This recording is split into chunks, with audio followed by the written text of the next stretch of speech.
Hi, everyone. Welcome to the GCLS Online Book Club. I'm Cheryl Head. I'm a member of the GCLS board, and we're really thrilled to be interviewing Tammy Bird, a terrific author, a past member of the GCLS Writing Academy. We're going to talk pretty extensively about her debut novel, Sandman, but I think she's going to give us a preview of a couple other things she has in the works. Her new novel's coming out in May, and then she tells me there is a sequel to Sandman, so we'll ask her about that. Tammy, thank you for joining us and welcome. Thank you for having me. I'm glad to be here. So I'm going to dive into my questions. I'd like to let everybody know that you're muted right now, but we're going to have really extensive opportunities for you to participate with your questions and your comments. We also have a chat function in this platform, so feel free to send your chats through there. And Beth Burnett and Joyce Van Stralen are helping me with the technology, and they'll sometimes point me to questions if I don't see them. So let's get started. Here's my first question to you, Tammy. How would you describe Sandman in your elevator speech? In my elevator speech. I haven't given my elevator speech for Sandman in a very long time. That's good, but you have one. I do, but I don't know that I can pull it out off of the top of my head. I have it in so many different places now, but I really don't know that I can give you that right off the top of my head, the elevator speech. But just in just a couple of words, Sandman is about is about the psyche that the psyche that every single one of us has, where we are both good and bad. So, And Tammy froze up. Let's see if she's going to unfreeze for a minute here. We'll wait for Tammy to join us. Since Tammy hasn't an elevator speech prepared, I thought I'd give one. I asked her the question because I wonder how she describes it without, giving away the plot. It's a really intricate and compelling plot. I guess I would describe it, and I've seen her describe it as a thriller, um, but with heavy romance elements. It is very much a psychological thriller. I think it's okay to say there's a serial killer involved in this story, and it's multi-layered in that it does a wonderful job, I think, of depicting location, which becomes a bit of a character in the book. It also presents the point of view of the serial killer in a way that I think is really provocative. And the protagonists, and this is the good part, are three kick-ass lesbian women who are professionals in different really interesting professions. And so that's, I think, what drives the story, what makes it a non-traditional thriller. It really, when you read it, you really visualize it. I could certainly see this as a made-for-TV movie or something like that. So since Tammy's not come back to us yet, and I'm going to look and see who our attendees are. Oh, Tammy has arrived back. Let's give her a few seconds to get reactivated. This is like the Starship Enterprise, and we're going to beam her back. I'm back. I've been beamed back. You're beamed back? We're having a horrible thunderstorm here, and Oh, it just are you? knocked us out. Yeah. Which is really very prescient because your book starts with a storm, a bad storm. True that. True Yeah, it that. starts with a hurricane, Yeah. which kind of as a reader threw me off at the beginning. I mean, really, it's not a setup for things to come. So you can hear me, right, Tammy? We just can't I see you. can. Okay. Yeah, I can hear you. I think Joy has to send me the request again for the webcam. Sounds Yeah, good. I did, but I'll do it again. So while we're waiting for that, Tammy, did you happen to hear my elevator speech for your book? I didn't, but go ahead and do that. And I'll make it abbreviated this time. I described it as a thriller. I said I think it's okay to say that there is a serial killer involved, but it is also a psychological thriller that has strong romance elements and a strong sense of place. I really enjoyed all of those those themes Yes. within the book. This is Good your job. debut Would you novel, write is it that not? down for me? I will. I'll write it down and send that to you. This is your debut novel. It is. You took on some heavy stuff for your debut novel. I did. And I think part of that is because I am a literature major Okay. and I love a lot of the writers that are very psychological in nature. And I studied French feminism, and Hmm. the French feminists are very they're deconstructionists. They love to tear things apart and peel off the layers and look deep inside. And they Hmm. like to show us that none of us are all good and none of us are all evil. We all have those parts. So that's what I studied in school. And so I think when I started writing, that's what I'm drawn to and that's what I love. So that goes over into my fiction. When you describe the novel, do you tell people that there is a serial killer? I do. And I so that's do. not giving anything away.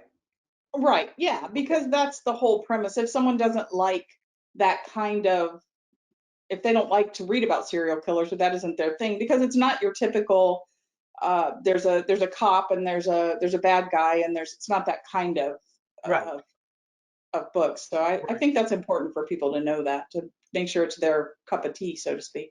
Right. So let's talk just a little bit about your process in writing the serial killer. I'm fascinated by that. I will watch movies that have serial killers in them.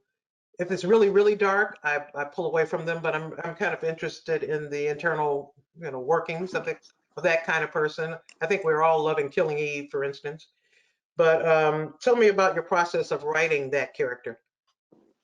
Well, I like you. I've watched it always. My father was an embalmer, and he Hmm, kind of leaned toward the dark anyway in what he liked, and so there were always a lot of books around our house that had those types of leanings, and he was never afraid of talking about death and about things that happen to us and our psyches and that kind of stuff. So I think from a very young age, I've been exposed to not being afraid to think about the darkness or those things. Not that I'm not afraid of it, it scares me to death, but okay. I'm not afraid to talk about it and face it. Right. And when I started thinking about Sandman, I knew that it had to have a serial killer. That was the whole Hmm, premise. The story, my wife and I were in Buxton, North Carolina on the Outer Banks, and it was in October when it's very dead. There is it's like a ghost town down there in October, November, which is when we like to go because it is so quiet. And we went into a little ice cream shop that was open, one of the few places that were open, and we were talking to the owner. And one of us said, "Man, it is so quiet here." And the owner said, "Yes, quiet enough to where someone could hide a body in the dune and it would never be found."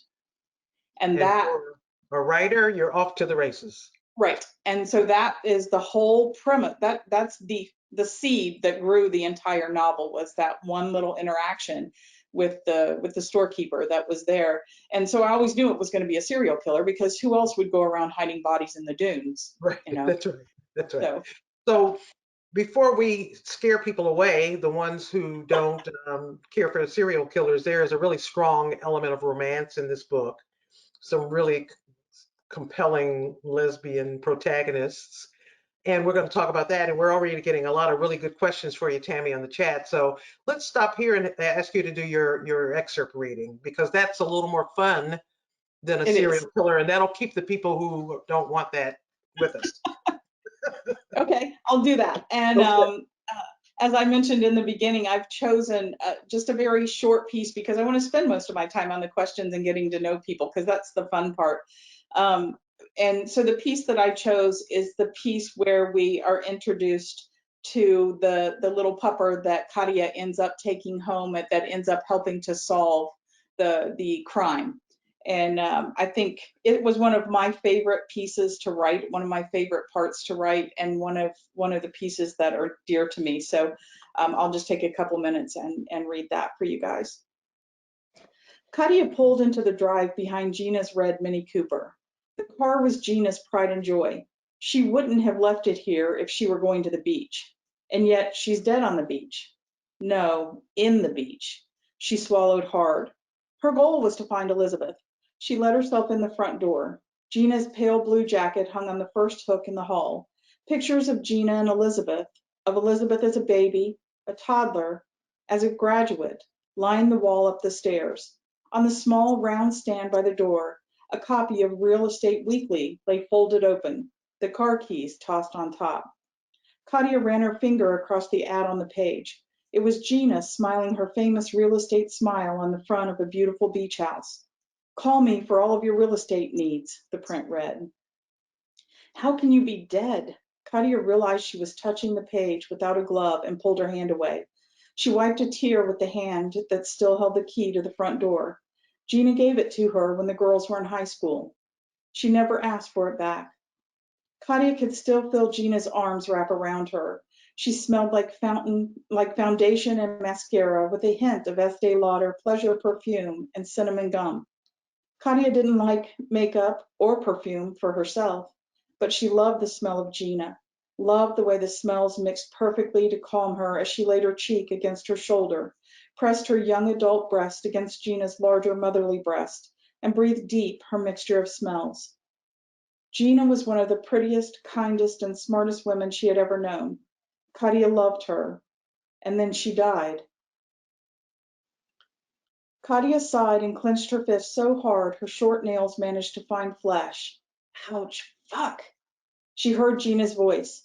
"Take your shoes off, girls. I don't need sandy tracks on my clean wood floors." Katya slid her feet out of her tennis shoes and moved deeper into the house until she stood in the living room where the three of them used to eat popcorn and watch horror movies. As Katya slipped on a pair of latex gloves, she spoke aloud, weirded out by the silence. "I don't know where to start, Mama G," she said. "Help me. Where is she? There has to be a clue here somewhere, a number, an address, something." Katya knew this place like her own, but she never paid attention to where Gina kept her personal items. There was no need. Now she wished she had. Opening drawers in the distressed white end tables, Katya was careful to not touch or move anything that might be important in an investigation later. She was aware she shouldn't be here at all, but that wasn't an option.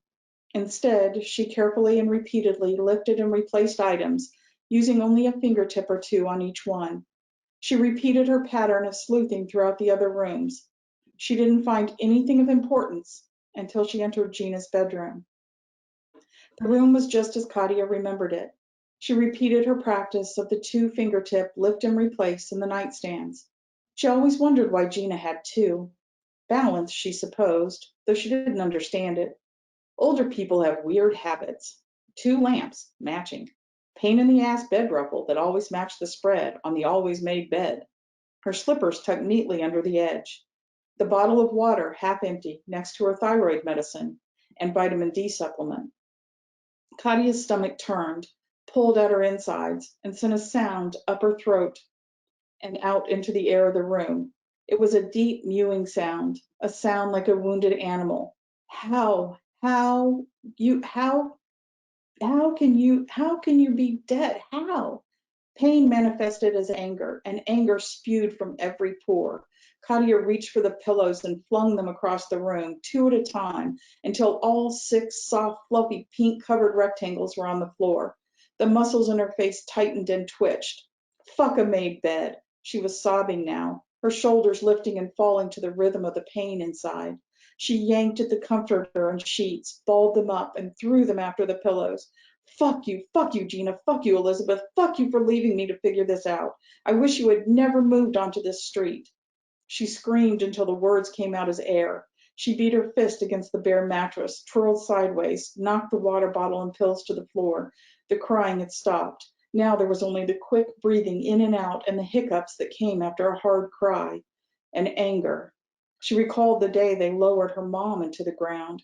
She had tried to fall into the hole. She hated her dad for not letting her. Just like she hated Gina right now. Just like she hated Elizabeth. Fuck you all. I hate you. I hate you. I fucking hate you. A whimper brought Katya's movements to an abrupt halt. Whatever it was in the bathroom. She listened between hiccups. It came again. And then she remembered. Frankie. She walked slowly to the door, forgetting the anger and hatred of the previous moment.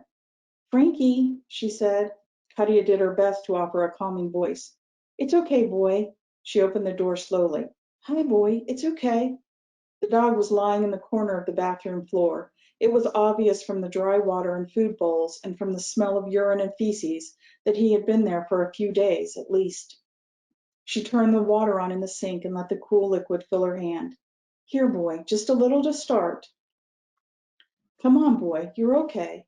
She continued to coax the little brown fluff ball mutt out of hiding. Frankie whimpered, wanting the water but obviously still spooked. Slowly he started toward Katya, shimmying on his belly until he was close enough to lick the water from her palm. "That's it, Frankie, that's it. What happened, boy? What did you see?" Mm, yes, that's a favorite part of mine too. I loved little Frankie. So there's some good questions coming. I want to ask one question before I get to one from Diane Crawford, which is something I was curious about as well. So your research, you have some themes in the book like crime scene evidence, cadaver dogs, autism, art and photography, the dark web, some really interesting themes that I'm assuming you had to do a lot of research on or you had a background in. What's the story on that? I did, actually, a mix of both. I have, as I said, my dad was an embalmer, so our circle when I was young included a lot of EMS, included a lot of people from the hospitals, included a lot of other embalmers that knew about what you could find in a body and things like that. And it was regular dinner conversation at our house, that kind of stuff when I when I was growing up. And that always sounds really freaky and weird when I tell people that. But to us, it was just very normal and just something that was kind of part of the conversation. I knew how to cut a skull for an autopsy by the time I was 11, just from listening and hearing my dad talk to other adults about that kind of stuff. So I had that background when I was growing up, but I also, Patty, who is my publisher, she is an EMS worker. She was in a past life, so she helped a lot with like where they keep the latex gloves, the different color tags that you would put on a body if you're out in the field. And then I spoke with the Dare County, uh, I don't know what his actual title is. He's in the police, he's on the police force, but they kind of double dip in things down there because they're so tiny. And so Mm-hmm. he had a conversation with me on the phone 2 different times. He was phenomenal for answering questions about that kind of stuff. When I was studying French feminism and studying under Dr. Diane Davis, she was involved in studying the dark web, and so I became fascinated with that years ago when it was very young and no one had ever heard of it. And so I've always kind of kept up with that and done some research on that. So I dug into that some more and I reached out to her and we had some conversation about it, about what could be had and what you could get to and what you couldn't, and how hard it would be for Andrew to be able to infiltrate and things like that when I was working on that part.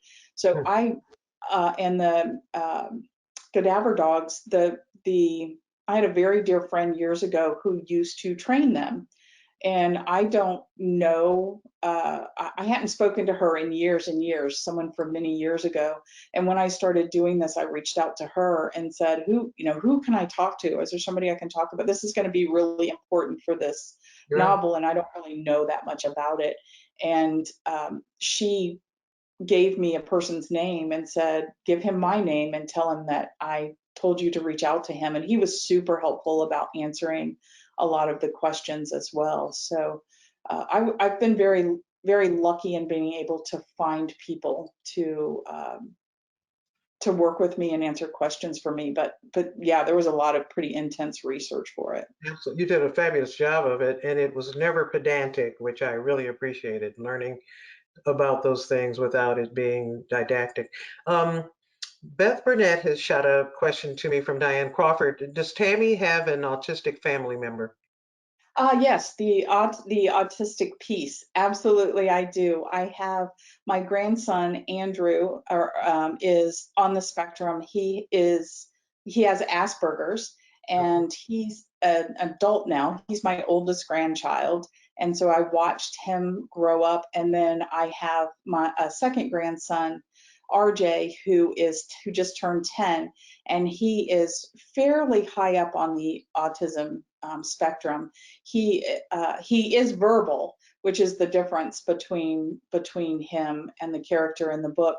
But we know a lot of people in that community that we're good friends with, and so we know a lot of children and a lot of parents in that realm. And I actually had one woman who was not a friend of mine, who I didn't know, who has a nonverbal son, teen son. And she was very kind in talking to me about the differences between what we see in RJ and being verbal, and what she has with her son and not being verbal. So she was very helpful to me. But yeah, I have two grandsons on this. You do a wonderfully sensitive job. We have a great sense of the character Marco. Lots of internal workings. You bring the reader right into that, I think. And you do a really great job of giving each character a place in the book and an importance in the book that I think can be difficult to do when you're balancing out, in this case, three protagonists, three people who you really come to know in this book.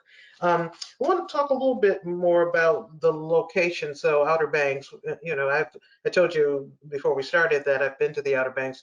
I love it. It's a wonderful place. The beaches aren't as crowded as other places. And the dunes are the thing that really make the Outer Banks stand out from other beaches to me. You obviously have a knowledge of the place. Did you spend a lot of time there? I did. I actually, after we had been a couple of times before the time we went and spoke to the storekeeper that actually gave me the idea for the book. And after he gave me the idea for the book, we went two more times specifically to do research and to find out about, because some of the things I didn't know, is there one school there, two schools there? Does everyone go to the same school, or are there different schools? And because we love it there so much, instead of just calling and saying, hey, do you have one school or two schools? Is it everyone? Is it whatever? We just took it as an opportunity to go back again. And so we went a couple more times just specifically for research after. That's excellent. The names, you have some interesting names in the book, especially for the dogs. I love those. How'd you come up with the ideas for Nietzsche and with the other two? Nietzsche and Derrida and Is it Voltaire? No, Voltaire. Yeah, Voltaire. they are all French feminist um, people that I just adore, that I Okay.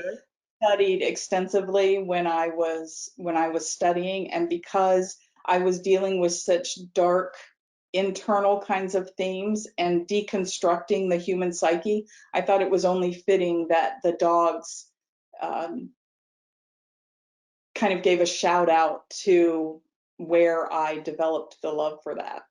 And I loved reading about the dogs. That was, you did such a great job of weaving them in and out of the story. And it was a fascinating bit of information about the olfactory abilities of dogs that who would know that Yeah. without reading this wonderful book. I'm going to dip us into questions because I've got some questions, but we're getting good ones from our audience. And Beth tells me that Jane Alden has a question. So can we unmute Jane and have her ask her question? Jane, you there? For me, titles of books are very difficult. And I think you nailed it with this title. How did the title come up for you? Help me with that. How do you come up with the title for your book, and when in the process did you come up with it? I actually, for Sandman, I actually started, my first thing was talking to the storekeeper, who said that it was so quiet you could bury a body in the dunes and no one would ever find it. That was my first piece. And on the way home from our trip, I actually wrote down the name of the book on the way home, and I knew that's what it was going to be called. I really, I don't know how or why, but that's, for this particular book, that's, I had it first before the book was ever written. You nailed it. Yes. Thank I agree, Jane. I agree, Jane. So, I write mysteries as well, and I think in this book you do a great job of deflection. When you're writing a mystery, suspense thriller, what is your process? Are you plotting, doing a lot of plotting, a lot of outlining? Did you know who the killer was at the beginning? Tell me about that. I did not, actually. I knew that someone was burying bodies in the sand, and I knew that we were going to have to get into his character or her character. I didn't really know in the beginning whether it was going to be a him or her. And in actuality, in the very beginning, I thought Katya was going to be the one who was the killer. Yeah. And I very quickly learned that was not her personality at all. And so it wasn't going to be her. And then when I realized it was going to be her father, that was something. But I do a rough outline in the beginning. I kind of like to do the arc, Okay. what's my defining moment, my inciting incident, and then what's going to happen up here to really take things back down and make things change for the person and start to figure things out, and then what's my ending. And I feel like if I can kind of nail those three things down to begin with, then I can start writing and see where the characters take me. But I tend to stop along the way and say, is when I found out that Richard was going to be Sandman, I was like, oh crap, okay, so I need to go back and make sure we get enough of him in the beginning to where it's not, people don't go, well, that was dumb, where did he come from, kind of thing, because he hadn't shown up enough at that point for my whole second chapter, which is his voice, that wasn't written until probably halfway through the book. I had to go back and write that and get him worked in. So that's kind of, I work back and forth like that, but I'll stop and outline something, outline a chapter, or outline a little piece once I figure out someone has done something and I need to go back. Right, right. What about the shifting point of view? Was that an easy prospect for you or not? No. And I was actually told that I was crazy to try to do that in my first novel. But it was the only way the story wanted to be told. I saw. And so I did a lot of studying because I've written quite extensively before the book because I've been in academia, but I was writing very boring academic works that were very easily laid out. And there was a lot of third person work when I was doing something that was more fiction based or something. So I had never done anything that just one person, one point of view, third person, one point of view kind of thing. And I had to do a lot of research on that and how to try to do it well. You did it well and seamlessly, and you're not jarred at all about the change in the point of view.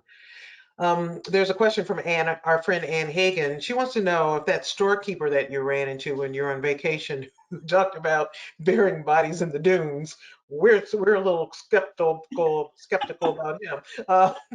Yeah, I was too. What was your take on him?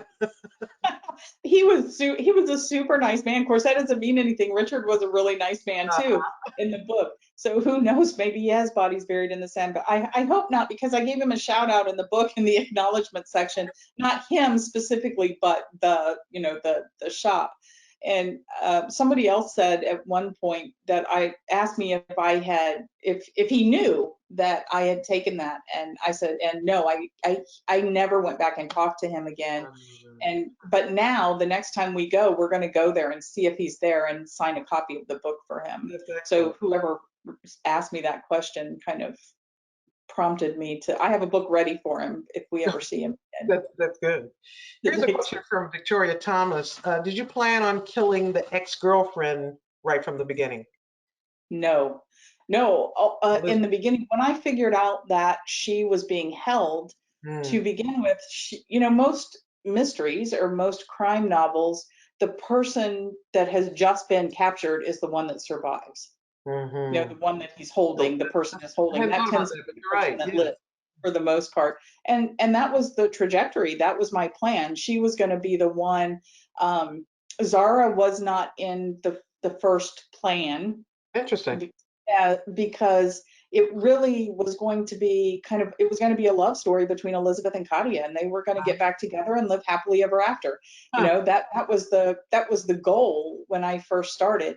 So to begin with, she wasn't going to die at all. Katya was going to save the day, and then they were going to, oh my gosh, we should have stayed together, you know, that the whole thing. And then when I wrote that really short chapter that where she dies, I had zero idea I was going to write that until I sat down and wrote it. But then she was dead, so there wasn't anything I could do about it. She was dead. I was surprised at that chapter because I did think she was so feisty and so working so hard not to show her fear. I thought she was going to kick his ass somehow. Yeah, I really did. I did too. Tell me about Paige. Tell me about kind of what are the psychological bents of these three lesbian protagonists: Paige, Katya, and Zara. Well, they all went to school together, but they weren't necessarily friends. And when Katya's mother died, she had to start taking care of Marco, or started taking care of Marco. She didn't see it as a chore, but when she started taking care of Marco, she kind of withdrew into her own world and she didn't feel like she had time for any kind of relationship. So she didn't have a lot of friendships, but she was missing that in her life. That's one of the things, that's how we see her grow, right, throughout, is to start with being this kind of closed off person and then starting to open herself up to these other women. And that whole idea of sisterhood was what I was trying to get across there. That whole idea of we all need someone to believe in and to believe in us, and that can help us to rise up. And that's what I wanted to pull out of the relationship of the three of them. So when I started, Paige was always going to be in it. Zara was kind of a surprise to me that she ended up in there, but I had always planned on Paige being there in the role that she was in, and the two of them becoming friends, because too often in lesbian novels, the friends are someone that you slept with before, or there's someone that that you had a crush on, or there's someone, there's always that kind of sexual, not always, but a lot of times there's that sexual tension. And I didn't want any of that. I wanted it to be just a pure friendship. That I wanted people to understand that even lesbians can have, just plain old platonic friendships. And I wanted that for her and Paige. I wanted that to be part of what happened with the two of them. And so having them all have gone to school before, that allowed there to already be some connection and tie, so it wasn't so jarring when they started to develop that more close friendship. That was my goal. That was what I was trying to do with them. I hadn't thought about the sisterhood piece, but that certainly is evident in the book. That you did a good job on that. Katya, so Katya uses sex as a weapon, or at least she did in the beginning. Is that so? I read these characters and I described them to someone as appealingly flawed. Talk to me a little bit about how Katya uses sex. Yes, and that's exactly what I wanted them to be. That's a perfect description. I'm glad you said that, because that's really what I wanted to get through, is that we're all perfectly flawed, and that's okay. And that's her mechanism. We all have mechanisms, and that's Katya's mechanism, is sex. And she has to learn. I'm working on the sequel now, and that's one of the things that Katya is going to learn in the second book. The second book is going to be even more focused on the relationship between her and Zara, and the mistakes that Katya is going to make. It's not going to be perfect. They're not going to the book's not going to just open up with them being perfectly happy together. It's messy. Katya has lost this true love of her life in Elizabeth, and hasn't been ready to love again, and she's used sex as a weapon, and going out, and when she goes out and has sex, it's to make herself feel better because she doesn't want to feel what's going on inside herself anymore. And so she goes out and she has sex with others so that she doesn't have to think and she doesn't have to feel. And personally, I've done that myself. When I was young, I used sex as a weapon to not feel when I was a very young lesbian coming out and dealing with some things. And I wanted to show that side of her. But she also has a very tender side, and she's falling in love with Zara, and they're falling in love throughout the book, and their relationship is one of mutual respect. And I needed that too. I needed them both to be secure in their jobs. I needed them to be secure within themselves for part of their lives so that they could hold on to that security when they're trying to go through the really trying and hard times. And I don't know if Katya is done using sex as a weapon or as a tool, but I know that Zara's hanging out and trying to see if that's going to be a possibility. So a couple of things to follow up on what you've said. So in the sequel, is it going to be a romance and not a mystery? Oh no, it's going to be, it starts off with Katya it starts off 1 year later with Katya in the courtroom testifying Wow. at her father's trial. Okay, interesting. And then we're going to follow, we have to figure out where Brent is, right? Because Brent supposedly died in the fire, but Brent didn't really die. We know Brent didn't really die. Brent used his Bitcoin and got the hell out of there, right? So in the second one, we're going to find out how, because Brent is now, he makes his living off of dead people. He doesn't kill them. He's not a murderer. So Brent has to figure out how to still get his, to create his artistry, which is what he considers it. He considers himself an artist, yeah. Without someone to give him a palette to work with. Wow. I got to tell you, that was some of the spookiest, the creepiest. That Brent guy is a creep. Yeah, well, he's going to continue to creep in the second one. So. Okay. Tell me about your proclivity to write multicultural characters. Because I noticed in your new book, it's another multicultural liaison. It is indeed. I have a very multicultural family. I know I look super white, but my great grandmother is Cherokee Indian, lived on a reservation, and we have African American ancestry on my father's side.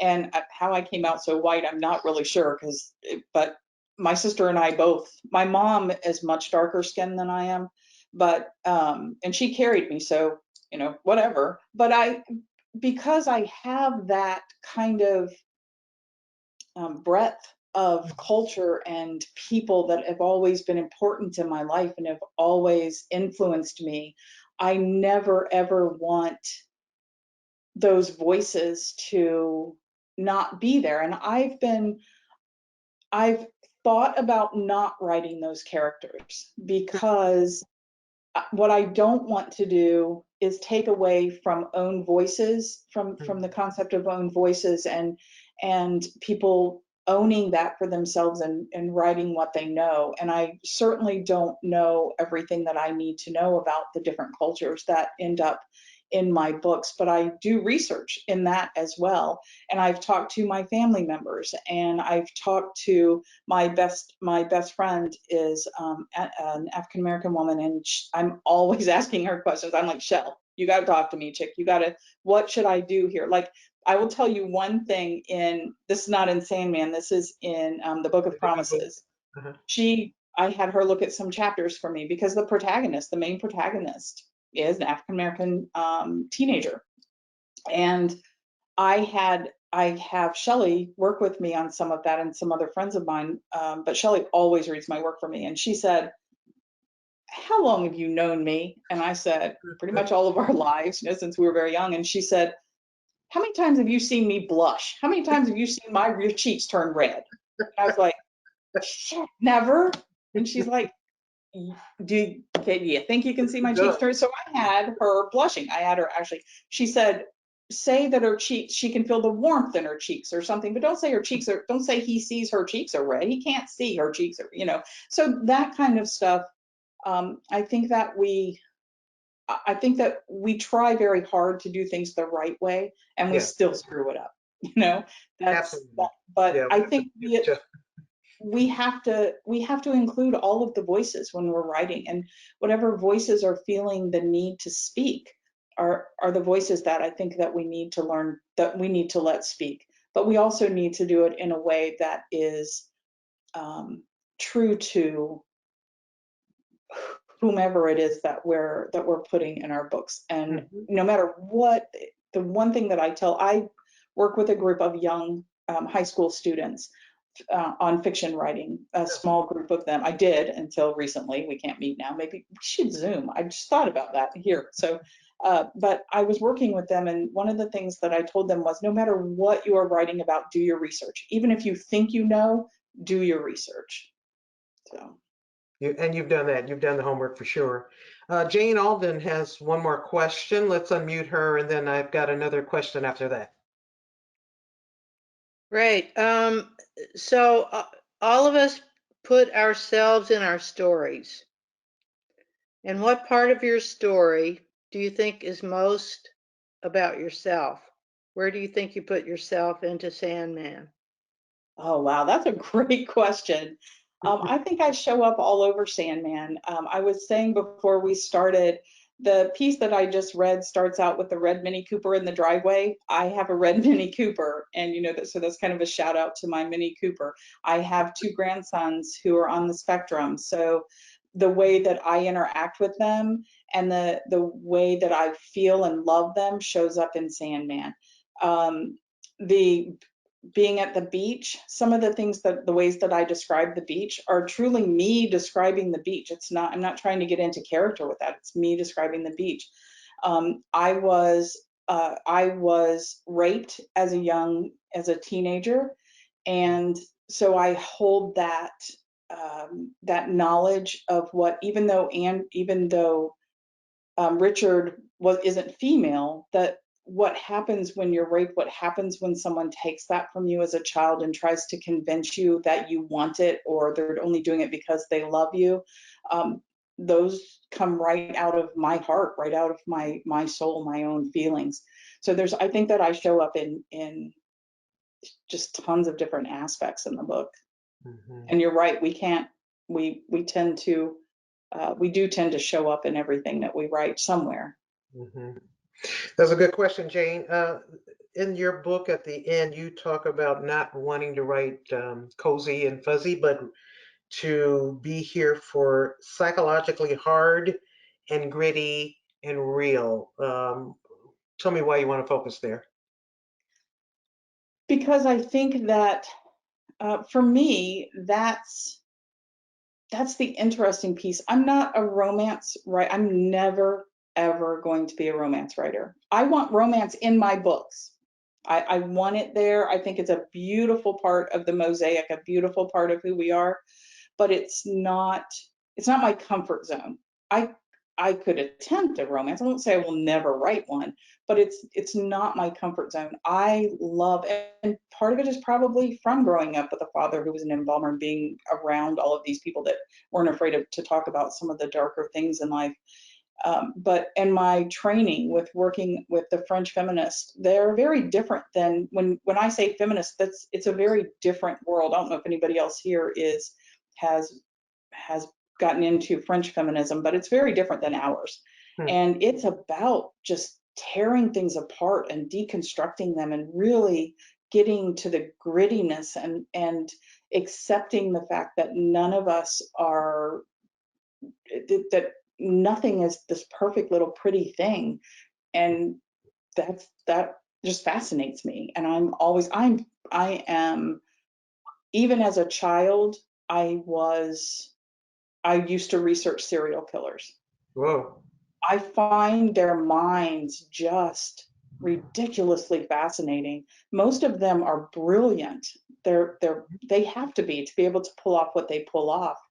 And they really have two faces. They have a face that they give, a lot of them another piece that I'm working on right now draws from a man who lived in his home with his children and his wife, and he buried, much like with Katya's father, only he buried them under the house, and then he would relay cement.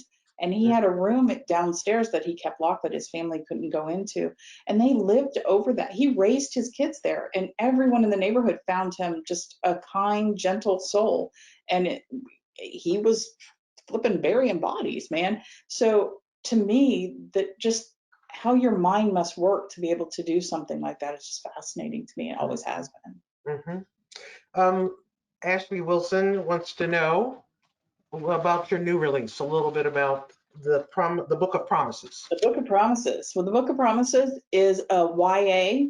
It's a psychological suspense as well, but it's written as a young adult novel, and it is about the relationship.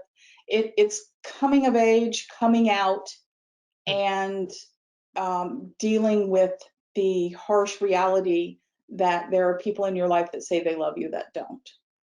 And the protagonist is someone who has been in love with her best friend since they met when they were 9 years old, but she's never acknowledged that to herself or to her best friend. But her best friend fucks her to feel better, and is very into what's called the choking game. And the whole idea behind the Book of Promises came about because I had one of my children had a very dear friend who lost his life playing this choking game that teenagers will do. They'll because it heightens sexual arousal. And the whole idea is that you choke someone until right at the point when you cut off their air supply and they black out, and then you let go, and it's supposed to increase the orgasmic feeling. And I've carried that with me for a long time, and I've always known that I wanted to research it and try to find out why young people are so enthralled with that. And so that's something that Spencer is the protagonist, and that's something that Spencer, Molly, who is her best friend, asked Spencer to do, and that's kind of her coping mechanism. And there's love. There's love in it, and there's beauty in it, but there's also this darkness, Molly's darkness, that starts to seep over everything in their lives. And that's the story. The story is this darkness seeping in and what happens to the two of them as they explore that. Tammy, tell me how much you think about audience when you're writing your books, and whether you think about the whole concept of triggers. I do. I actually, in the Book of Promises, we have trigger warnings in the beginning, because I think that, especially because we're dealing with a younger audience, that I want to make sure that those trigger warnings are there. So we talk about the fact that there is mention of the choking game. There probably isn't a lot that would trigger, but there are a couple of places where that is mentioned in such a way that it might be a trigger. In Sandman, I wish that I had put the trigger warning in it for the rape concept that's in there. I wish that I had put that in. I didn't think that through as well as I should have in the beginning. But going forward, I certainly am going to have those trigger warnings in the front of the book when we're dealing with something really, really tough. Did you get reader feedback on the rape, the trigger for the rape? I had a couple of people say that it was very jarring to them, or that it triggered them a little bit, but I didn't have anybody say that it was a hard trigger for them, or that it turned them off from the book. But I had enough feedback about it to where I had to step back and say, you blew that. You should have had a trigger warning in the front of that. And I know some people don't do them and think, well, it's a psychological thriller, so they know it's going to be bad stuff. It's not going to be it's not a romance. So I don't know. I struggle with that. I wish I would have put it there, but.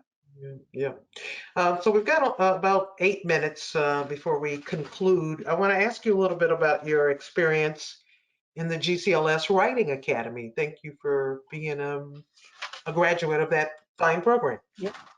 What'd you learn there? What did that Beth Burnett teach you? Well, I did the bulk of Sandman there. That's So good. it was actually when I applied for the academy, my idea was that I would just kind of see what it was like. I didn't go in with any preconceived notions of what I was going to learn. I only had about 50 pages Hmm. of Sandman that I had written, and I knew that I needed to move it forward, and I didn't know how to do that because I'm not trained. I'm a high school dropout, so Oh, you. I don't. I tell people and that's kind of misleading. I'm a high school Yeah. dropout with a I was gonna say, PhD. and you studied French feminism. Yeah, yeah. Yeah, so I am a high school dropout, but I do also have a PhD. So there was some things in between there. But what I didn't, I wasn't trained young on a lot of things that other people were. So a lot of the verbiage I didn't know, and I thought, well, I could learn those things at least.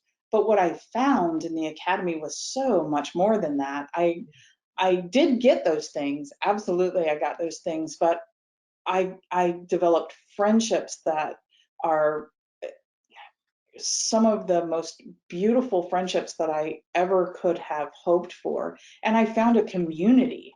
I found a community of other people that love the idea of writing and getting into people's heads and getting things down on the page and creating things out of nothing that I didn't have before. And where I was struggling before because I felt like I was alone, after the academy, people like Beth and Joy and you and all of the others, you're like a click away from me now. And that's amazing to me. My page has all these phenomenal writers on it. And I'm like, how did I get so stinking lucky? Well, I got so lucky because I started in the academy and I started building the friendships from there. So for me, the academy was as much about community and friendship and finding my place and my people as it was about all of the other really fantastic things that I learned there about writing. Hmm. Wonderful. Well, you make us proud. We've got a few more minutes. If you have questions, you can raise your hand and ask your question of Tammy, or you can put it in the chat box. But I have a question for you, Tammy, about your writing process. Did you have a writing process when you began the Writing Academy? And if not, do you have one now? You have a routine around your writing? I did not have one to begin with, and that's another thing that is another thing that I got from the academy is listening to all of the wonderful writers who come in and give the classes for the students. All of them were talking about these routines, and you have to make yourself right, and you have to do this. And had never done it. If I felt like writing, I wrote. If I didn't feel like writing, I would make an excuse. I don't, I'm not doing it because I have to go babysit my grandchild. I'm not doing it because I have to work today and I'm too tired. I'm not doing it.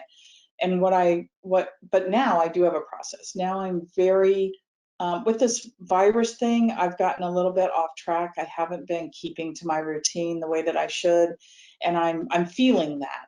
But before all of this started happening, I was very strict with myself about getting words down every day. I had to do something. It didn't necessarily have to move the writing forward for the day, but I could cut something, or I could edit something, or I could work on a short story, or I could do a blog post, but it had to be writing. So I Mhm. tried to do something that relates to writing every single day. And I guess I'm helping faculty right now put their classes online, hence the green screen behind me. Okay, right. I'm teaching them to make videos to help their students in this really weird kind of space. And so that to me, even though I've kind of moved away from my writing a little bit, I'm helping others to do that. So I feel like I'm still at least doing something that's kind of writing related and word related, I guess. Are you a morning writer or an evening writer? It doesn't matter. I'm a morning writer. Okay. Yeah. Yeah. So just give me your take on the state of lesbian fiction right now, or queer fiction, or women loving women fiction, whatever words you use for that genre. I'm totally digging that there are more of us doing mysteries and crime and the psychological thrillers. It's still a romance world. It still the bulk of what happens in our genre is romance based. And I think we still, if your book doesn't have some romance in it, at least your following is going to be quite a bit smaller. But I think if I've heard people, lots of people in our world say, I want more mystery, I want more crime, I want more thriller. So that's exciting to me. That's super exciting. And I think we have a place now. I think this now is our time for some of us who don't write that straight romance, to be able to be here too, and to have our voices appreciated too. So one more question for you, and then you take some time to plug your new book that's coming out in May. Do you see Sandman as a movie? And if so, who are your stars? I don't think too much about that, and I guess maybe I'm an anomaly in that. Would I love to see it as a movie? Yeah, I've had lots of people say it would be a good movie and that it could easily be made into a movie. But as far as who would play the characters, I really have no idea. It was written as a book, and that's how I saw the characters in my head. And there isn't any star or anything that looks like one of the characters, so I don't really know. I would like it to be somebody famous so people come see it. Well, the good thing about the balance of your characters is you have a couple of strong male characters as well as the female characters, and Hollywood, they love that. So we're going to see what we can do. So tell us All right. about your book. Pitch your new book that comes out. I believe it's May, what is it, May 12th or? It's actually May 1st. May 1st. Amazon has May 11th on the paperback and Yeah. May 1st on the ebook. And Right. it is actually May 1st on the book itself. That's when it's coming out. Oh, Available for pre-order right now. It's available for pre-order currently in with Amazon and Bella Books, and I think Barnes and Noble has it already. I want to plug, our community, so I would recommend everyone to buy it within our community. So that would be my first choice. But of course, I make a little bit more if they do it on Amazon. So Amazon's always good too. And it is, as I've said, it's my first attempt at the YA suspense, and I didn't choose that to begin with. It just kind of happened because of how the characters came to be. And I have a trans character that I just adore in the Book of Promises, who ended up being one of my favorite characters. She's a little saucy and sassy, and I kind of love her. And